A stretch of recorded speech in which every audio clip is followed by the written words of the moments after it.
आपको पता है हम पहले इस पे डिस्कशन का जो है कभी कभी करते रहे हैं, ठीक है, कि सेंट्रल बैंक क्या होता है। तो उसके बाद हमने सेंट्रल बैंक को मजीद हमने जो है वो समझने की कोशिश करनी है। वो बड़े आसान से टॉपिक्स हैं, दोनों टॉपिक्स आज हम जो है कवर करेंगे, ज़्यादा टाइम नहीं लगेगा हमारा। तो ये हमारे पास मोड्स ऑफ लेंडिंग है जो कि 4 हैं, ठीक है। यहाँ पे एक बैंकर्स लियन है, एक प्लेज करवाते हैं, अक्सर ये नाम आपने सुना होगा, प्लेज करवाई है कि हमने ये प्रॉपर्टी जो है प्लेज करवाई है। मॉर्गेज का लफ्ज भी सुना है, और हैपोथिकेशन का जो है ना ये वर्ड भी शायद आपके जो है ना वो नजरों से गुजरा होगा कहीं पे। तो अब इनके अलावा और भी कुछ चीजें होती हैं, लेकिन हम जो है ये 4 जो है मोड्स ये पढ़ेंगे। इसमें सबसे पहले मेरे पास है लियन। लियन बेसिकली क्या होता है? लियन ये होता है कि जो ऑनर है, ठीक है, वो सपोज बैंक के पास जो है ना उधार लेने जाता है, ठीक है। उसमें क्या होता है कि जो उस प्रॉपर्टी का राइट है, मतलब उस प्रॉपर्टी की जो ऑनरशिप है, ठीक है, वो अपने पास रखता है, वो अपने पास रखता है। और जो उसकी पोजीशन होगी, जो उसकी मलकियत होगी, वो आगे ट्रांसफर कर देगा क्रेडिटर को, ठीक है। मतलब कि ऑनरशिप वो अपने पास रखेगा, और जो है उसकी जो मलकियत है, सॉरी उसकी जो उसका जो कब्जा है, ठीक है, वो जो है आगे ट्रांसफर कर देगा इस बंदे से वो लोन ले रहा है। तो बैंक के लिए लियन कुछ और होता है, और नॉर्मल जो लियन है, ऑर्डिनरी लियन, वो कुछ और होता है। तो हम बैंक के प्रोस्पेक्टिव से जो है ना वो ज्यादा पढ़ेंगे, हम नॉर्मल जो लियन है उसके हवाले से ज्यादा नहीं पढ़ेंगे। Lien means lien means a right to keep the property of another person, ठीक है। लियन क्या है? एक राइट है जिसमें आप क्या करते हो, किसी दूसरे बंदे की प्रॉपर्टी अपने पास रखते हो। अनटिल तब तक जब तक a debt in respect of its paid, ठीक है। जो डेट उसने लिया है वो जब तक पे नहीं करता तब तक आप उसकी प्रॉपर्टी जो है अपने पास रखते हो। और जैसे ही वो डेट जो है वो पे कर देगा, आप जो है उसको जो है वो प्रॉपर्टी जो है उसको वापस कर दोगे। हाँ भाई, अपनी प्रॉपर्टी जो है आप ले लें। Underline the position of the security is taken over by the creditor, ठीक है। इसमें क्या है कि वो जो लियन में क्या होता है कि वो क्रेडिटर जो है वो सिक्योरिटी जो होती है, जो जिसके अगेंस्ट उसने लोन लिया होता है, वो अपने पास रख लेता है। उसकी जो है उसको जो है ना अपने पास जो है ना वो रख लेता है, ठीक है। और जो उसकी ऑनरशिप होती है वो डेटर के पास ही रहती है। ऑनरशिप जो है वो उसी बंदे के पास ही रहती है जो कि उधार ले रहा है। लेकिन उसकी जो क्या कहते हैं, उसका जो कब्जा वगैरह जो है, पोजीशन जो है, वो किसके पास चली जाती है? वो चली जाती है क्रेडिटर के पास, ठीक है। उसके बाद कहते हैं an ordinary creditor can not sell the security. एक और ऑर्डिनरी क्रेडिटर जो होता है ना, बैंक के अलावा कोई भी और क्रेडिटर, वो उसके पास ये राइट नहीं होता कि वो अमाउंट रिकवर करने के लिए वो सिक्योरिटी बेच दे। हाँ, बैंक के पास जो है वो राइट होता है, वो कुछ खास सर्कमस्टांसिस में जो है वो जो है वो बेच सकता है, ठीक है। तो ऑर्डिनरी लियन जो होगा उसमें तो नहीं होगा, लेकिन पर्टिकुलर लियन जो होगा उसमें जो है प्रॉपर्टी जो है वो सेल आउट कर सकते हैं। जी बेटा, बेटा आप बाकी सब तक आवाज आ रही है? नो सर, नहीं आ रही।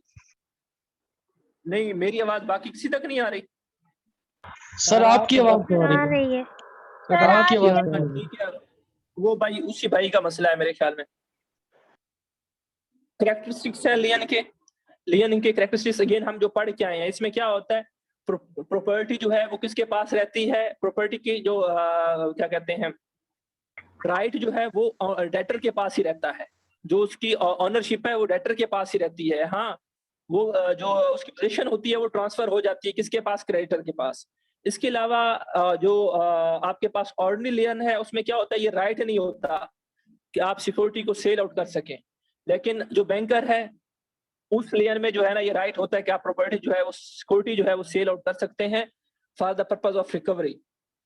उसके बाद ये अगेन वही है। उसके बाद आगे जो है लेन जो है वो क्रेडिटर जो है पोजीशन जो है वो क्रेडिटर जो है ना उसके पास चली जाती है।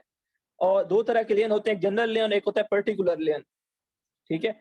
जनरल लेन वो लेन होता है कि सपोज आप जो है प्रॉपर्टी है आपकी काफी सारी, ठीक है, तो आपने सारे कागजात जो है जमा करवा दिए, वो जनरल लेन होगा, ठीक है। पर्टिकुलर लेन क्या है कि आपने स्पेसिफिक लोन के लिए स्पेसिफिक जो है ना प्रॉपर्टी को नॉमिनेट किया कि ये प्रॉपर्टी जो है इस लोन के लिए, ये प्रॉपर्टी इस लोन के लिए। तो जैसे जैसे आप स्पेसिफिक लोन लेते जाओगे वो प्रॉपर्टी जो है आपकी क्लियर होती जाएगी। ठीक है, तो ये लेन के हवाले से हमने कुछ पढ़ा। उसके बाद प्लेज है। तो प्लेज में क्या होता है बेटा, प्लेज में ये होता है कि सबसे पहले प्लेज की जो एक खासियत है वो भी एज अ सिक्योरिटी हम रखते हैं। दूसरे नंबर पे प्लेज क्या होता है, प्लेज में जो है बेटा अपना मूवेबल गुड्स का होता है, मतलब कि वो चीजें जो कि मूव कर सकती हैं, जब आप उनको एज अ सिक्योरिटी रखोगे तो प्लेज कहलाएगा। और वो चीजें जो कि मूव नहीं कर सकती, इमूवेबल हैं, वो प्लेज नहीं कहलाएगा, वो कुछ और कहलाएगा, वो बाद में देखेंगे। ठीक है, तो प्लेज क्या होगा, प्लेज वो होगा जिसमें जो है मूवेबल गुड्स जो है, मूवेबल गुड्स जो है आप जो है एज अ सिक्योरिटी जो है बैंक के पास रखते हैं और बैंक आपको जो है वो लोन दे देता है। Pledge is a contract whereby a goods is deposited with the lender as security for the repayment of loan. ठीक है, प्लेज क्या है कि जिसमें आप गुड्स जो है वो लेंडर को देते हैं, किस लिए देते हैं, एज अ सिक्योरिटी देते हैं कि वो आप जो है वो लोन जो है वो पे कर दोगे। The delivery of goods may be taken by the transferring the goods from owners go down to bankers go down, or keys of the keys of the owners go down be handed over the lenders।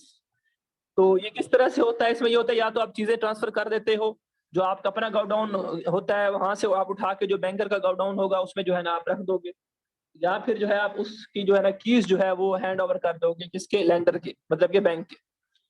ठीक है, a delivery of document of title relating to the goods also create a valid pledge. इसमें यह भी होता है कि आप अगर वो गुड्स का कोई टाइटल वगैरह क्रिएट करते हो तो आपको डिलीवरी की जरूरत नहीं पड़ती, आप जस्ट वो टाइटल जो है वो ट्रांसफर कर देते हो, उससे भी काम चल सकता है। तो दो बंदे होते हैं, एक वो बंदा जो प्लेज करवा रहा होता है और एक वो बंदा जो प्लेज कर रहा होता है। तो जो प्लेज करवा रहा होता है उसे हम प्लेजर कहते हैं, और जो प्लेज जो है वो कर रहा होता है उसे हम प्लेजी कहते हैं। ठीक है, इसको आपने देख लेना दोनों डेफिनेशन से। उसके बाद कैरेक्टरिस्टिक्स हैं, तो अगेन ये सिक्योरिटी होती है ताकि आप डेट की पेमेंट करें। इसमें क्या होता है, इसमें ये होता है कि गुड्स जो है वो डिलीवर की जाती हैं। ठीक है, गुड्स जो है वो डिलीवर की जाती हैं। बॉर्वर जो उधार लेने वाला होता है वो डिलीवर करता है लेंडर को जो उधार देता है उसको। ठीक है, उसके बाद क्या है, गुड्स जो है वो डिलीवर करना जरूरी है इसमें। उसके अलावा इसमें क्या है, ये गुड्स कौन सी होंगी, मूवेबल होंगी। उसके अलावा प्लेज में जो है वो ये होता है कि जो पोजीशन होती है वो किसके पास रहती है, क्रेडिटर के पास। ठीक है, लेकिन डेटर जो है वो गेन ऑनर रहता है।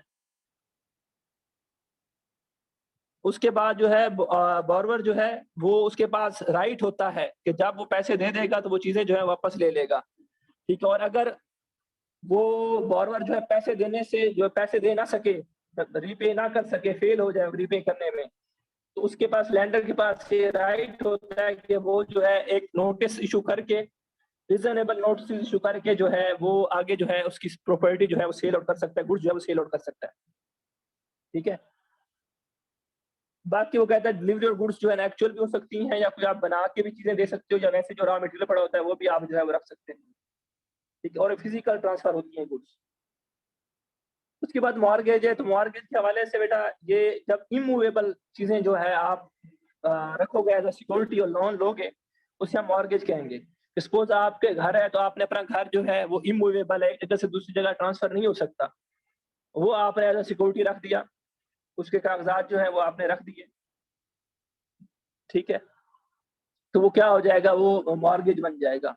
इसी तरह से लैंड है, आपने प्लॉट लिया हुआ है कहीं पे, तो वो रख दी तो मॉर्गेज बन जाएगा। ठीक है, और इसमें भी दो पार्टीज होती हैं, एक मॉर्गेजर और एक मॉर्गेजी।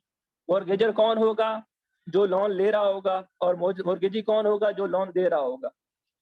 और इसमें एक और बात जो कि बाकियों से मुख्तलिफ है, इसमें ना जो उधार दे रहा होता है, लेंडर जो होता है, उसके पास उस चीज की जो है ऑनरशिप ट्रांसफर होती है, राइट जो है उसका वो ट्रांसफर होता है, राइट ऑफ ऑनरशिप जो है वो ट्रांसफर होता है।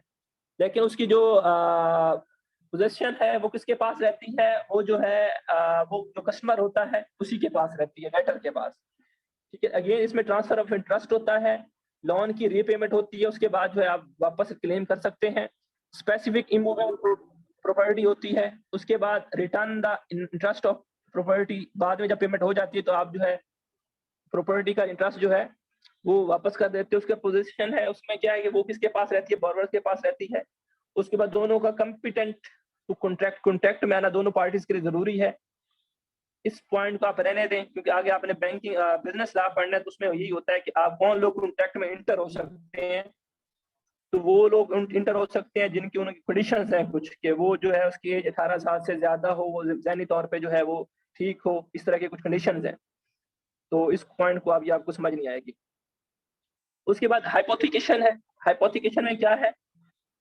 इसमें ये होता है कि hypothecation is a type of security where neither ownership transfer की जाती है, ना उसकी पोजीशन ट्रांसफर की जाती है, पास की जाती है लेंडर, बल्कि ये आप ट्रस्ट की बेस के ऊपर जो है किसी बंदे को लोन दे रहे होते हो। ठीक है, ट्रस्ट की बेस के ऊपर जो है ना आप लोन दे देते हो, और अगर ये बंदा जो है वो पे ना करे तो आप जो है वो कोर्ट में केस करते हो, लेकिन आपके पास कोई चीज बेचने के लिए नहीं होती। उसकी कुछ कैरेक्टरिस्टिक्स हैं। ठीक है, ये एक इंस्पेक्ट किया जाता है, बैंक का अथॉराइज्ड पर्सन जो है इसको देखता है अपोथिकेशन को। ठीक है, उसके बाद लोन जो है ये अपोथिकेशन में जो है सिर्फ जो ऐसे लोगों को जो है ना वो अलाउ है जिसके ऊपर बैंक को ट्रस्ट हो। ठीक है, वो ऐसे बोरोवर जिनके ऊपर ट्रस्ट हो, और एपोथिकेशन जो है हमेशा मूवेबल गुड्स की होती है, इमूवेबल गुड्स की नहीं होती। तो बाकी कुछ पॉइंट्स हैं ये आपने देख लेने हैं, जो मेन मेन चीजें थी वो मैंने आपको बता दी है। कोई मसला हो तो बेटा पूछें।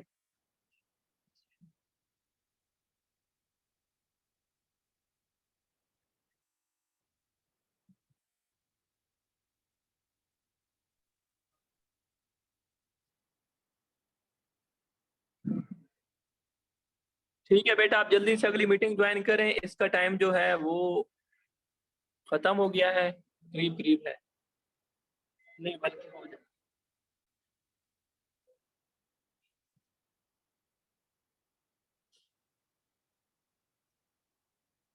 जी, सेंट्रल बैंक, इसके हवाले से पहले हमारी डिस्कशन जो है वो होती रहती है।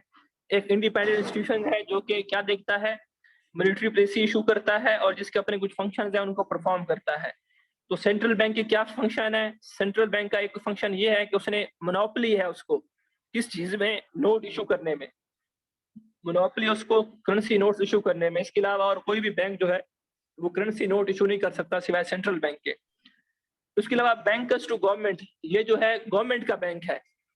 ये जो है सेंट्रल बैंक इसका बैंक है, वो गवर्नमेंट का बैंक है। और इसमें क्या होता है, इसमें अकाउंट होल्डर कौन होती है? गवर्नमेंट होती है। इसके अलावा सेंट्रल बैंक गवर्नमेंट को उधार देता है, और सेंट्रल बैंक जो है वो गवर्नमेंट की बिहाफ पे जो पब्लिक से उधार लेता है उसको मैनेज कर रहा होता है। तो बैंकर्स टू द गवर्नमेंट में क्या आना है, एक तो उसमें जो है अकाउंट सिर्फ गवर्नमेंट के होते हैं। उसके अलावा उसमें जो है बैंकर जो है वो बैंक जो है वो क्या करता है, गवर्नमेंट को लोन देता है, उसके लिए लेंडर का जो है ना वो फंक्शन परफॉर्म करता है। और फिर जो है थर्ड नंबर पे वो पब्लिक से जो उसने लोन लेना होता है गवर्नमेंट ने, तो वो उसको मैनेज कर रहा होता है। उसके बाद फाइनेंशियल एडवाइजर, वो गवर्नमेंट को जो है एडवाइसेस भी देता है कि भाई अब इस तरह के करो, इस तरह काम करो कि जो है आपकी कंट्री की जो फाइनेंशियल पोजीशन जो है वो बेहतर हो। उसके अलावा बैंकर्स बैंक, थर्ड जो हमारे पास फंक्शन है बैंकर्स बैंक, जो सेंट्रल बैंक होता है वो बैंकर्स बैंक कहलाता है। कैसे कहलाता है? एक तो वो रिजर्व कैश रिजर्व मेंटेन करता है, जो कि पाकिस्तान में कितना है, 7.5 जो है ना वो परसेंट है।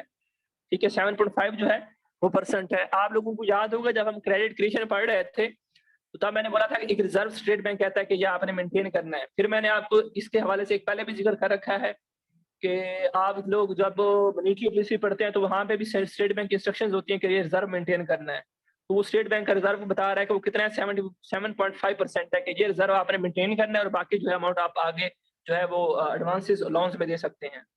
उसके बाद lender of the last resort, बड़ा इंपॉर्टेंट पॉइंट है कि जब एक कमर्शियल बैंक डूबने लगता है, जब वो फाइनेंशियल ट्रबल में होता है, जब उसके इश्यूज होते हैं काफी सारे, बैंक बंद होने लगता है, तो तब क्या होता है, बैंक जो है, स्टेट बैंक जो है या सेंट्रल बैंक जो है, वो लास्ट रिजॉर्ट होता है। वो कमर्शियल बैंक उसके पास आता है कि भाई मेरे ऊपर बुरा वक्त आ चुका है, तो फिर जो है वो सेंट्रल बैंक जो है वो हेल्प कर रहा होता है उस कमर्शियल बैंक की। रेमिटेंसेस फैसिलिटी, जो रेमिटेंसेस हैं मतलब एक जगह से दूसरी जगह अमाउंट ट्रांसफर करना, इसकी फैसिलिटी प्रोवाइड करता है। जैसे कि आपको मैंने एक टॉपिक पढ़ाया था जिसमें जो है वो चेक्स वगैरह के लिए जो है ना वो एक इंस्टीट्यूट जो है वो काम करता है। किसी को याद है वो इंस्टीट्यूट कौन सा है जो चेक के हवाले से काम कर रहा है पाकिस्तान में? सर नोटरी निफ्ट पब्लिक। था। नहीं, नोटरी पब्लिक नहीं, दूसरा क्या बोला बेटा? निफ्ट था सर, निफ्ट। निफ्ट है, क्लियरिंग हाउस उसे कहते हैं। हाँ ठीक है, तो इस तरह की जो है ना रेमिटेंसेस में इस तरह से वो हेल्प आउट करता है आपकी सेंट्रल बैंक। अगेन वो क्लियरेंस हाउस भी जो है उसकी फैसिलिटी भी जो है सेंट्रल बैंक दे रहा होता है। इसके अलावा सेंट्रल बैंक का क्या फंक्शन है, वो फॉरेन एक्सचेंज जितने भी हैं उसका कस्टोडियन है, उसको जो है संभाल के रखना उसका काम है। इसके अलावा जो भी फॉरेन एक्सचेंज कॉन्ट्रैक्ट्स होंगे उन सबको मैनेज करना सेंट्रल बैंक का काम है। उसके बाद एक्सचेंज रेट जो होगा सपोज डॉलर का है या जिसका भी है उसको स्टेबल रखना ये उसका काम है। क्रेडिट पब्लिक को कितना देना है कितना नहीं देना इसको स्टेबल रखना भी उसका काम है। प्राइसेस जो है स्टेबलाइजेशन जो है उसको भी देखना जो है सेंट्रल बैंक का काम है। डिफ्लेशन को देखना उसका काम है, इन्फ्लेशन को देखना उसी का काम है, एक्सपेंशन करना कंट्रोल करना बैंक्स को उसी का काम है। स्पेशलाइज्ड कुछ इंस्टीट्यूशंस होते हैं जैसे कि HBFC है, NDFC है, ठीक है, इन सबको देखना, ये आगे आपको लिस्ट मिलेगी। इन सबको असिस्ट करना जो है इसी का काम है। एक्सपोर्ट स्कीम्स जो है वो इंट्रोड्यूस करवाना इसी का काम है। और मुल्क में जो है वो इस्लामिक सिस्टम लेकर आना, इंटरेस्ट की जगह पे प्रॉफिट को जो है वो देना, सपोर्ट करना, वो भी जो है सेंट्रल बैंक का काम है। तो ये कुछ फंक्शंस हैं जो कि सेंट्रल बैंक जो है वो परफॉर्म कर रहा होता है। तो पाकिस्तान का सेंट्रल बैंक कौन सा है? स्टेट बैंक है। तो स्टेट बैंक के पास भी यही फंक्शंस हैं। अगेन इसके प्राइमरी फंक्शंस कौन से हैं? नोट इशू करना, मॉनेटरी पॉलिसी बनाना, रेगुलेशंस बनाना, बैंकर्स बैंक, लास्ट रिजॉर्ट, ठीक है। तो ये सेम वही फंक्शंस हैं जो हम पढ़ के आए हैं, ठीक है। ये सेकेंडरी फंक्शंस हैं, पब्लिक डेट मैनेज करना, फॉरेन एक्सचेंज को मैनेज करना, गवर्नमेंट को एडवाइस करना, ठीक है। बाकी आपके जो है फाइनेंशियल इंस्टीट्यूशंस हैं, ठीक है, उनको उनके साथ रिलेशंस बिल्डअप करना। कुछ ये इलादा फंक्शंस हैं जो कि नॉर्मली नहीं होते, नॉन ट्रेडिशनल फंक्शंस कहते हैं, जो कि बाकी बैंक्स के नहीं है लेकिन स्टेट बैंक परफॉर्म कर रहा है। उनमें एक है डेवलपमेंट ऑफ फाइनेंशियल इंस्टीट्यूशन, जो फाइनेंशियल इंस्टीट्यूशंस हैं, ठीक है, उसकी एक पूरी लिस्ट है, उसको जो है डेवलप करना, ठीक है, उसको जो है हेल्प करना, उसको जो है असिस्ट करना, ये भी जो है स्टेट बैंक परफॉर्म कर रहा है। इसके अलावा जो बैंक्स हैं हमारे पास उनको जो है ट्रेनिंग देता है। निबाफ एक इदारा है स्टेट बैंक का, national institute of banking and finance, जिसका काम क्या है कि उसने जो है क्या करना है, उसने जो है वो ट्रेनिंग देनी है बैंक्स को, जो भी नई चीज आएगी, जो भी नया काम होगा उसके हवाले से ट्रेन करेगा। उसके अलावा जो है इस्लामाइजेशन ऑफ बैंकिंग सिस्टम, जो बैंकिंग सिस्टम है, ठीक है, उसको इस्लामिक सिस्टम में कन्वर्ट करना, ये भी जो है स्टेट बैंक जो है इसको भी देखता है, जो कि बाकी इदारा बैंक कौन सा नॉर्मली है? नहीं। सर इदारा रिपीट कर दे। निबाख, national institute of banking and finance, NIBAF. NIBAF, जी, ओके सर। ये प्राइमरी फंक्शन है। अगेन वो जो हम ऊपर पढ़ के आए, अगेन वही बातें हैं, बस पॉइंट्स आपने याद रखने और आपको पता होगा इसमें क्या क्या चीजें हैं। बाकी सारा फुल आपको याद करने की जरूरत नहीं है, बस आपने जो है वो देखना है। आपको पॉइंट्स कम से कम याद होने चाहिए और आपको पता होना चाहिए इसका मतलब क्या है, ठीक है। ये ट्रेनिंग फैसिलिटीज के हवाले से जो है ना, निबाफ है एक, और बाकी भी कुछ है, IBP है, ठीक है, वो सारे काम कर रहे हैं। तो ये टॉपिक है जो आपने पढ़ना था।